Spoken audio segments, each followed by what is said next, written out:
I think it's really important when we're talking about the music of Sylvia Rexach that we also talk about Tutti Umpierre, who was her friend, her guitarist, and co-composer on a lot of her catalog.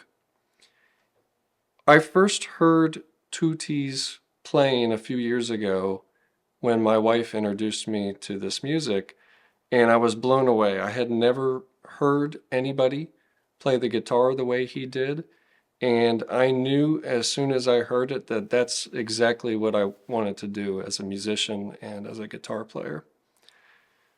So when we're approaching this music, a lot of times there might be a recording of him, whether he's playing with Sylvia or on his album with Sharon, or fast forward a little into the future with Lucecita. I always try to stay as close to his recording as possible, while maybe making some small adjustments to better accompany my wife. But I think what he recorded and what he performed was perfect. So for me, I'm not really interested in reinterpreting what he already did. I'm not really bringing anything new to this music. I'm just following a roadmap that I think he laid out a long time ago, which is the exact way that this music is supposed to be played. So I'm serving as not just the guitarist of the project, but also the producer of Radio Bohemia. And over the past year, we have been recording songs, working with Sharon, recording Sylvia Rexach's and Tutti Umpierre's songs. And I realized that we probably had enough songs to do a full album. And then a few months ago, Benito de Jesus Jr.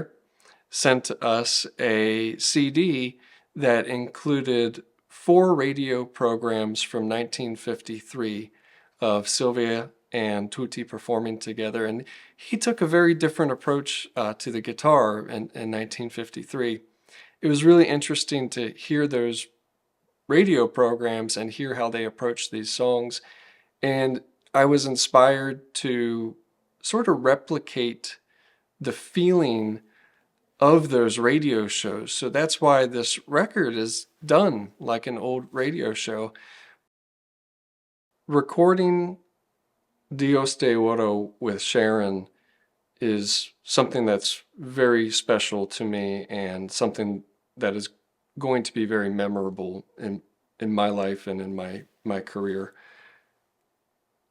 She recorded this in the early 1970s with Tutti Umpierre, and as she shared with me the other day, that's probably the last time she performed this song.